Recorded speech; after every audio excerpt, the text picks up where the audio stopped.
So you made this post about the underground. Yeah. Shook up the world in my mind. It shook up the world. What was there anything that spurred that making that post? Absolutely. It had been something that I had been thinking about for a really long time. And I mentioned in a couple of comments, there's this, I had lived in Detroit for 10 years. It's something that was like on my mind as from my experience of living there. I Mhm, think a lot of people needed the permission to go for it.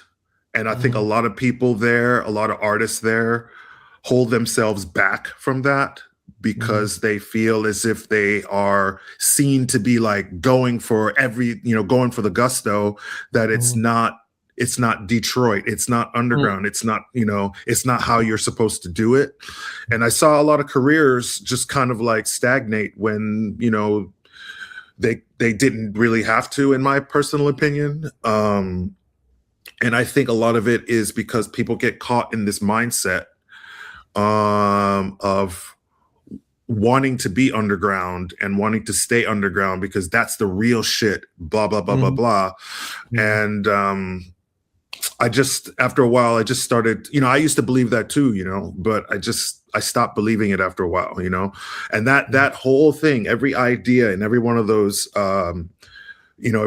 slides in that carousel was, just something that had been in the back of my mind for a really super long time.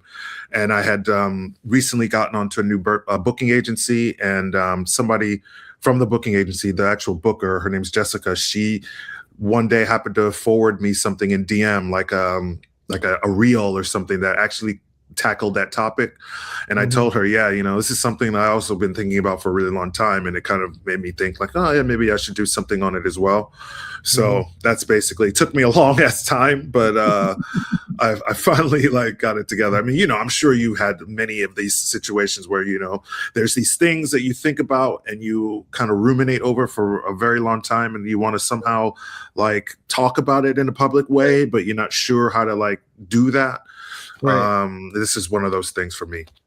Okay.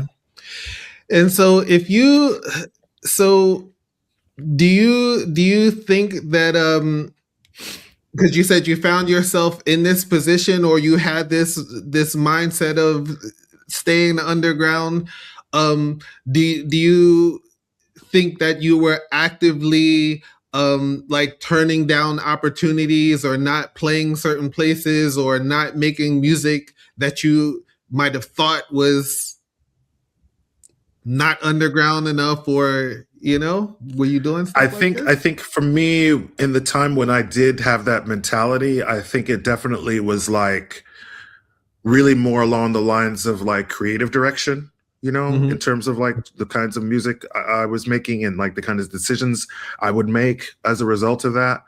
Mm-hmm. um I never, in terms of like where I would play and all that stuff, I'll rock any party, almost any party, anywhere, so that's like separate. But like Mm-hmm. in terms of my creative output, yeah, it was a mentality that I had for a little while. I didn't keep Mm-hmm. it for long, because like I said, I noticed that it was like, like almost like religion to some Mm-hmm. people, Yeah. and I noticed that it was like really holding some people back.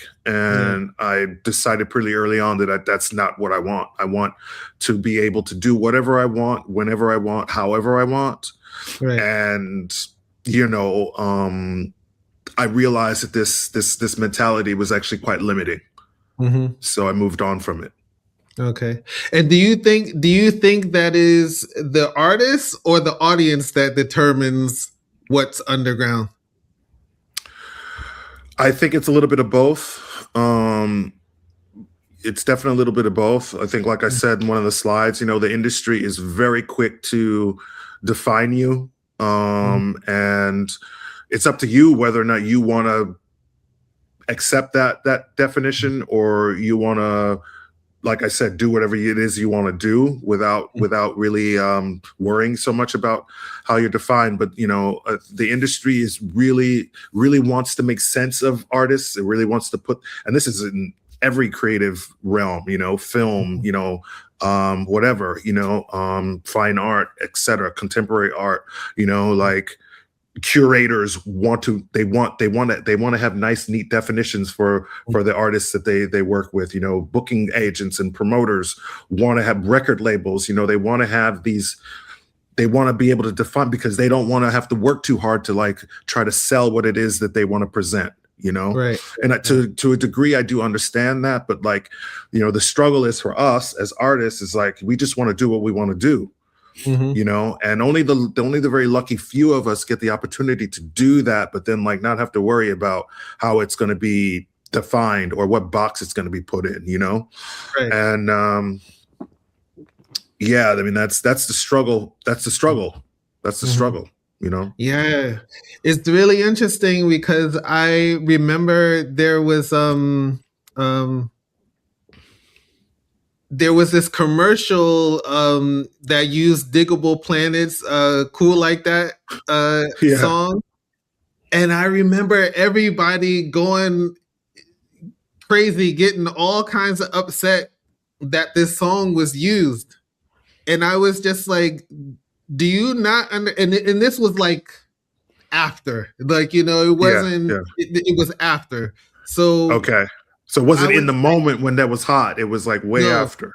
Yeah, it was like years later, like maybe even 10 years later or something. Okay. And I don't know if anybody was like they were kind of like shitting on them. And I was like, yo, man, like people got bills to pay. You don't know, like this to be you know what I mean? It's not like they're like doing 1,000 shows and you know what I mean? Like yeah. And it's really, really strange because I think the audience does play a part in it from my perspective, in the sense that like they want to keep you to themselves, but they also don't realize what that does to the artist. You know what I mean? Because there are these artists that seem to love the idea of struggling and would actively work against being successful in in absolutely. But at the same time, would you rather see them now working day jobs than doing something completely out of their, you know what I mean? Yeah. It's really strange. It's crazy to me. And like yeah, I mean, it's like, yeah, like you said, I mean, the audience feels like they are their artist is beholden to them somehow, but like as an artist, if you were any true artist knows that it's like inspiration, creativity comes to them, and whatever it is that they're feeling, they need to express and put it out there in the world, and it's like sometimes that doesn't fall in line with what their audience might think about it, so yeah, it gets really difficult, and I know that there was at least one party that had some kind of problem with that post. There was a rather cryptic comment left by Underground Resistance for whatever reason on that particular post. I didn't really quite understand I understood what the post was saying. I didn't understand why they felt like that was appropriate to put on that post. And really what it boiled down to is you'll be able to identify with this, but it was one of those things where it was like when someone Black sees you as another Black person doing something they don't approve of, one of the sort of easy insults is to assume that that person is shucking and jiving, or or it was one of those kinds of responses, which I didn't really understand. What was the Dave Chappelle quote thing? Is that what it was? Yeah. Okay. Oh yeah, Yeah, yeah, yeah. yeah, Okay. yeah, yeah. Mhm. And I thought that was interesting. I thought that was interesting Mhm. um, because obviously they didn't read through the post. Mhm. I think they saw the word underground and maybe assumed maybe it was some kind of veiled thing about them. I'm not quite sure, but Okay. yeah, it was interesting. It was interesting. Um, and also, you know, I'm quite familiar with all of those guys as well. So rather than posting some veiled insult, they decided to Mhm. do that.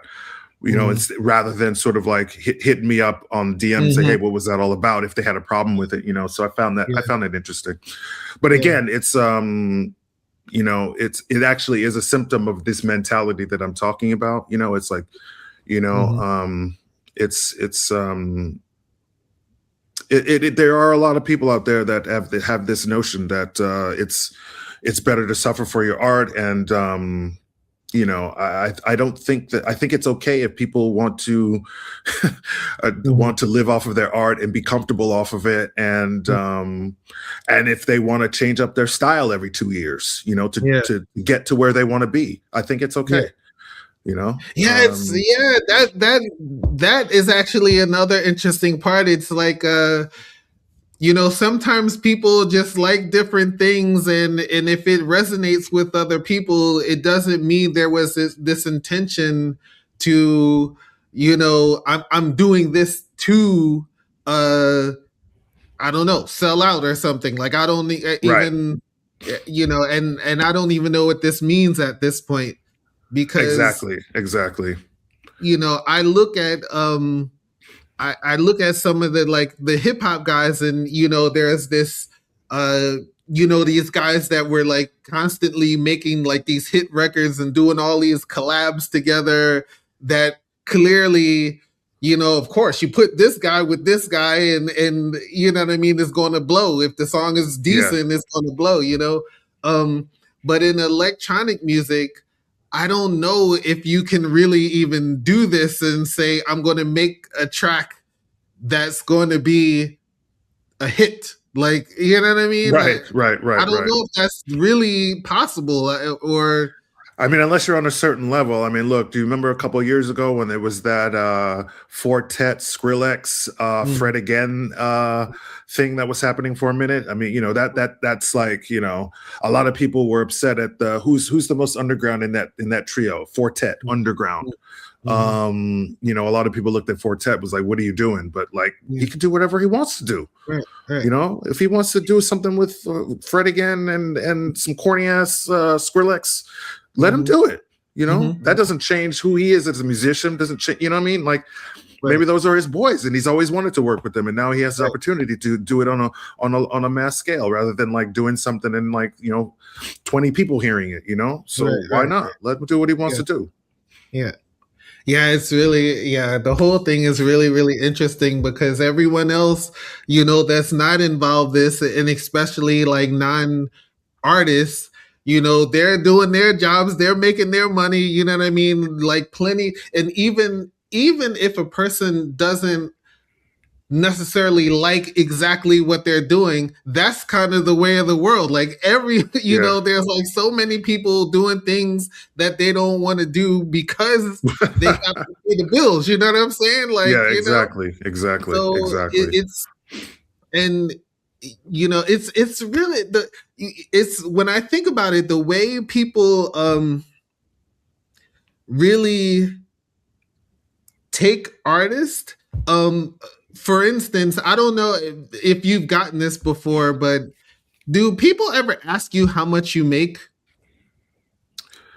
Yeah, they asked me, like friends asked me, they asked me how much certain venues pay. Yeah. Um, But I mean, outside of like not other artists, I'm talking about like okay. someone outside of this, like your non-artist. On occasion, yeah, on occasion. I think the main question, they don't really ask me that pointedly. They really ask me like the real question they really ask me is like, oh, well, so you're making enough money on this to survive, Yeah. kind of thing. They Yeah. don't ask me like specifically like how much, but they ask me like, Mhm. so you're able to like survive off of doing this? Yeah. That's usually the question I get. Yeah, yes, this I would say that's one version of it. That I guess Yeah, that's the most yeah. often version of it. But I don't. I wonder if people in other fields get asked this question. I mean, I think like, because everybody knows I think everyone knows how hard it is to make money or live as an artist these days. So I Mhm, think, mhm, everyone that's outside of it looking in probably is curious, to, how do people manage in this industry, right, because it's like, think about it. It's like, music is as ubiquitous as like, clothes, and mhm, fashion, it's like everyone listens to, almost everybody listens to music or interacts mhm, with it in some way. So, I think it's kind of a natural question. I mean, I get it. And there's a lot of the electronic music, slash DJ world can be very opaque, mhm, so there's a lot of things that people are curious about and don't really know, and they want to know like what is really going on behind the scenes in this part of the music industry and stuff. So I get it. I mean, whatever. you know but like, I'm just wondering if you think like, because someone on that post actually too, they asked like, what actually is underground anymore. Is mhm, there actually underground anymore when artists you've never heard of have 10, 15, 20,000 followers in social media. It's like, mhm. but it's someone that most people haven't heard of before. I mean, are they underground?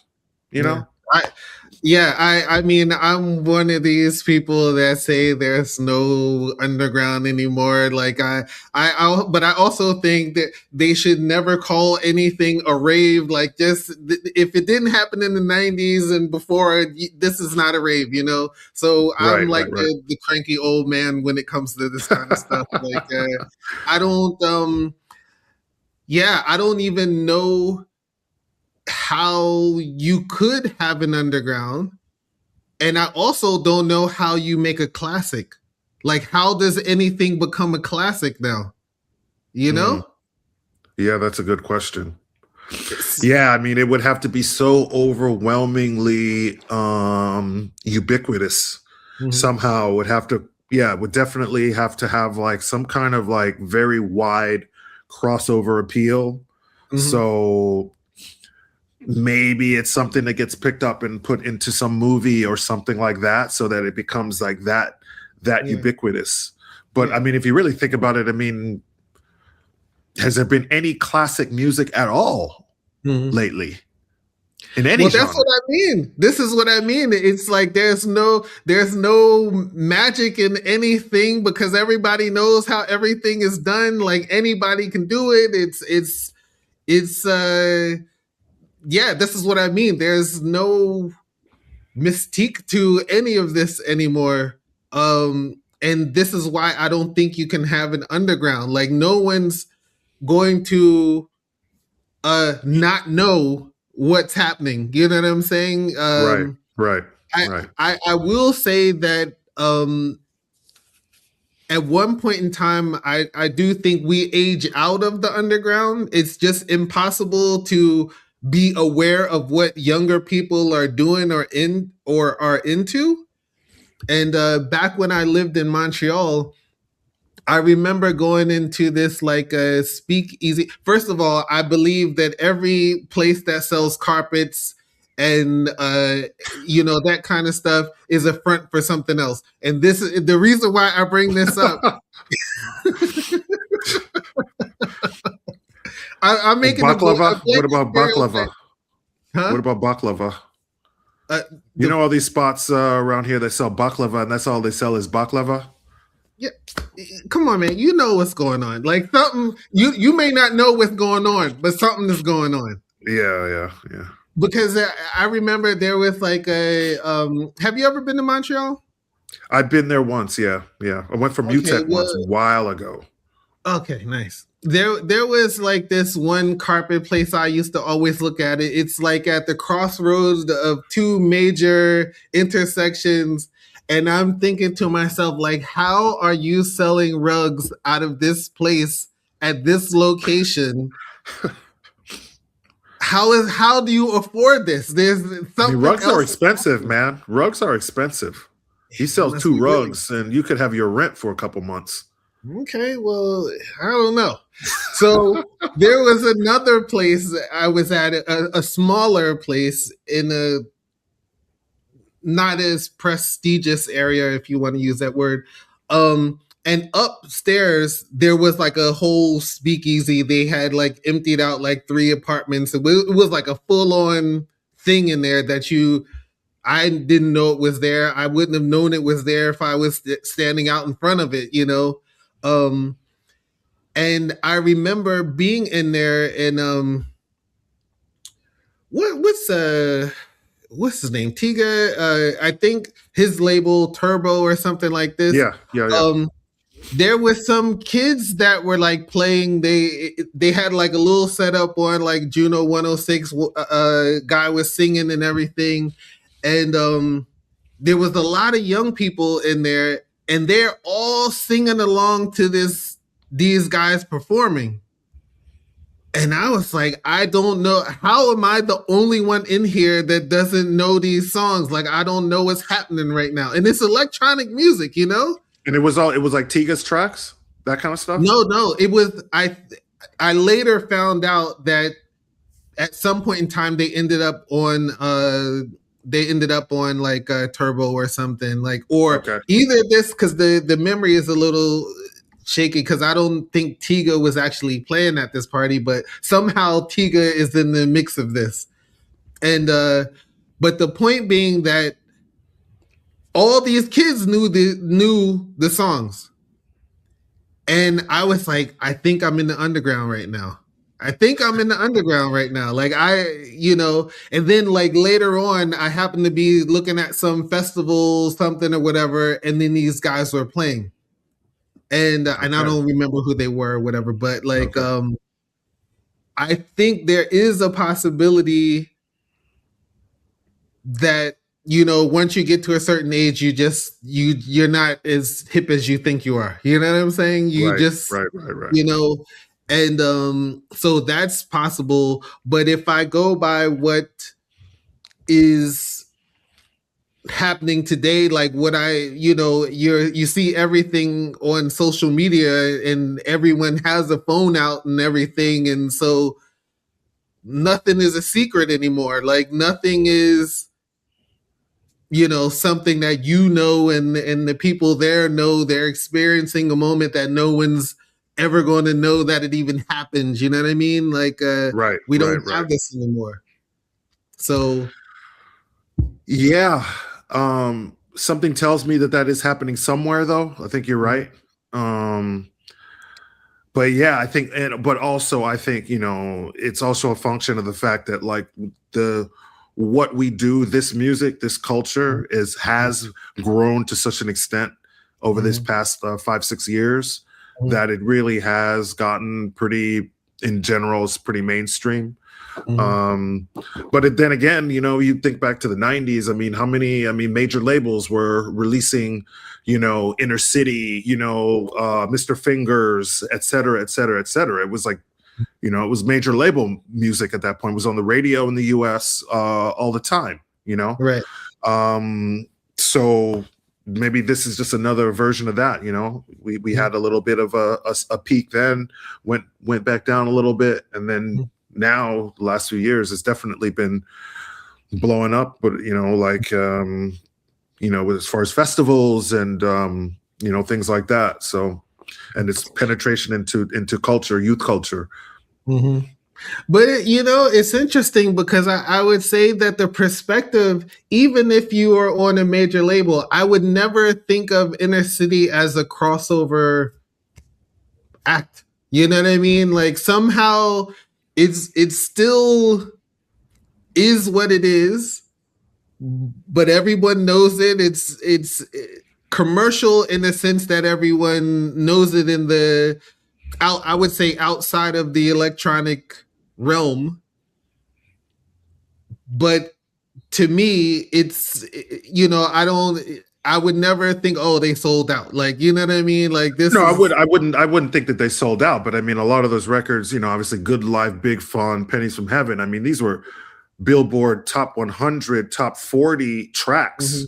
mhm, You mhm, know, mhm. and in those days to get to the Billboard top 100, top 40, I mean, you're selling that's a lot of units. Right, right, right, right. So on from that perspective, I mean, definitely not underground. But yeah, Mhm. aesthetically, it's pure 90s house music, you Yeah. know? But yeah, that's actually kind of the point that I'm making is it's like I don't know. I'm hesitant to use the word like credibility. Like, they Mhm, mhm. still retain the credibility. Absolutely, absolutely, absolutely. And made very, very, very commercial music. But that's what Mhm, they were from the very, very beginning, right? So mhm, that's the sort of the template that they set, and mhm, that's what they do. mhm, I think part of the problem is, let's say let's say at some point Kevin decided he was going to collab with Kid Rock, mhm, mhm, or do something radical like that. You know what I mean? Like mhm. maybe that would change the how people looked at inner city. You know what I mean? But Right. yeah, I mean, like it's all, Well, I'm saying there's so many different like layers to it. yeah. So they stayed right at the threshold that it's like, okay, you do the collab with Eminem, then okay, now you're on the you took a step too far, right? I But think a it's collab with Eminem actually might kind of work. I don't know. okay, I see that as working a little bit. But like a okay. collab with like, like Kid Rock, or a Mm, collab with like I don't know, somebody corny. uh-huh. Collab with somebody corny, then that would be like, okay, maybe they just jumped the shark a little bit, you Right, know? right, right, right. Yeah, I don't know. Yeah, I know. It's It's like but I kind of feel like even though we had an underground back in the day, I still think that there were things that weren't, when you look back on them, they aren't underground. Oh, what? Okay, like so French Kiss, right? Or Plastic Dreams. Percolator. Yeah. Plastic Dreams. Yeah. You know what I'm saying? Are these, what are these records? You know what I'm saying? Like, are they? I mean, aesthetically, Mm-hmm. French Kiss is absolutely an underground fucking house record. Absolutely. With Mm-hmm. the moaning, with the fucking repetitive synth line, with the slowing down and speeding up again. Mm-hmm. This is not and the fucking, what is it, 9-10 minutes long? This is not this is not, what people in the mainstream are used to. Mm-hmm. That is an underground record that fucking busted through Mm-hmm. from the underground into the mainstream consciousness somehow. Mm-hmm. um Plastic Dreams is just kind of like, almost like you could hear that in an elevator in the mall or something like that. It's just always had that kind of laid back vibe to it. Mm-hmm. Yeah, I mean, yeah, sometimes these underground things end up Yeah. working. I'm trying to think in the hip hop realm, like Wu-Tang Clan. Mm-hmm. I mean, Wu-Tang Clan, everyone fucking knows Wu-Tang Clan. They were just around the corner down the street at HHV, Oh. doing a record signing, doing an in-store. I mean, there was a line down the block, Right. you know? And their aesthetic from the beginning has been grimy and underground. Mm-hmm. Somehow but that was how they were for the very beginning.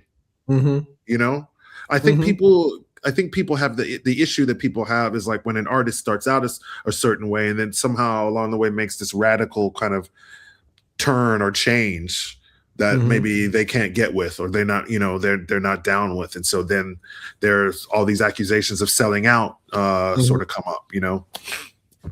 I don't know, man.